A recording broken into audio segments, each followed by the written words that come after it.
As you initiated a man therapy campaign in the Thumb of Michigan, you knew you had to get the community involved to help spread the word and reach men where they are.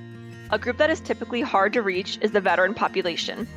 How did you get connected with veteran Pete Kirley and introduce him to man therapy? So with all of our work with man therapy across the Thumb region, we realized that in order to get men to think, talk, and do, they really needed to hear information from someone that they trusted.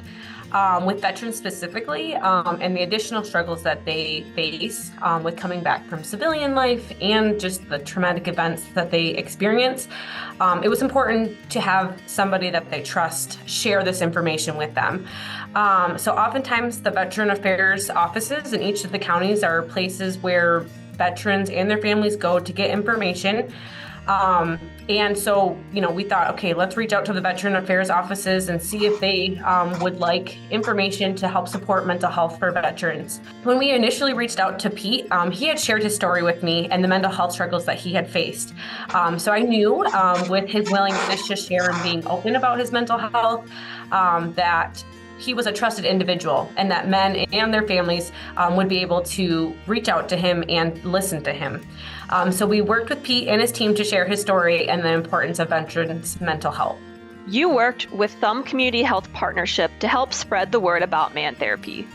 What were some of your favorite components of man therapy that resonated with the veteran community? Everything that I've seen on the web is phenomenal, and I've shared all that with veterans that have come into the office. It's all the different testimonial videos are awesome. People can watch them. The list of all the health topics are phenomenal. I mean, that is a big part of the veteran community, and I'm not trying to distinguish between combat vets and vets, but there is a difference. And I've shared with Kari, my wife is a veteran, but she's not a combat veteran. And it took her a long time to, what's the word? I won't say come to terms, but to realize that there is a difference. After 3 tours myself, she told me when I came back from my 3rd tour to Afghanistan, 2012, she's like, there was something about your mojo that I saw that was never going to be the same. And I tried doing it myself. I was like, yeah, you know what, I can do this. And she's like, hey, dude, you can't. And it almost cost me my marriage. And she gave me the ultimatum. She said, you get help or, I can't do this anymore. I'm like, got it. And yeah, it's been 11 years now since, I've been with my therapist. And it's everything on man therapy, it guides you towards that, seeking out the help, whether it's depression or anxiety or whatever, and it's all right there. I took the 18-point head inspection and I'm like, woof, okay, wow. Never realizing it when you're answering it yourself instead of answering to somebody else, but you're looking in the mirror and answering these questions and it's looking right back at you. It kind of puts it in perspective. The crisis support numbers, they're right there. That's number one. If you're looking for help, hey, you need to come in. These are the numbers you need to call. What advice do you have for others to build community relationships to help spread the word about man therapy? To meet your community where they are.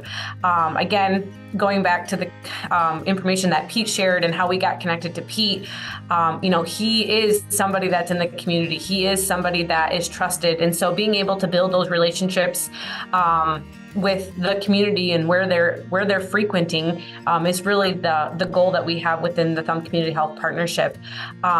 Many of our outreach tactics are reaching men where they are. They're building on those touch points throughout the community. So organizations and businesses where men are going, families are going in the community are a great way that we've really helped build that relationship with our community members. Yeah, absolutely. Kari and I mirror your thoughts 100%. Word of mouth is the best form of advertising. It's probably how I do 98.79% of my business here in Lapeer is I go out and talk to townships. I go out and talk to cities. Social media, I'm all about face-to-face. And you're right, going out and talking to these different groups, talking to veterans organizations and just spreading the word.